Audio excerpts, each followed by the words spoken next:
දැනට අපි මේ පාඩම මෙතනින් වහනවා. දැන් මං අහනවා සාමාන්‍ය දැනීමේ ප්‍රශ්නයක්.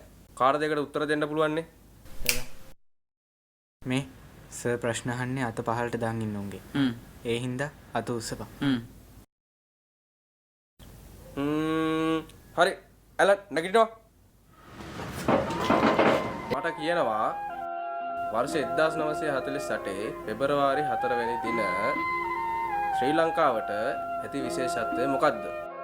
එතකොට මං ඉපදිලා නෑනේ සර්. එතකොට මං විතරක් ඉපදිලාද හිටියේ? ඒක කොහොමද සර්? මන් දන්නේ. එතකොටත් මං ඉපදිලා නෑනේ. දැන් අවශ්‍ය ගන්නතෝ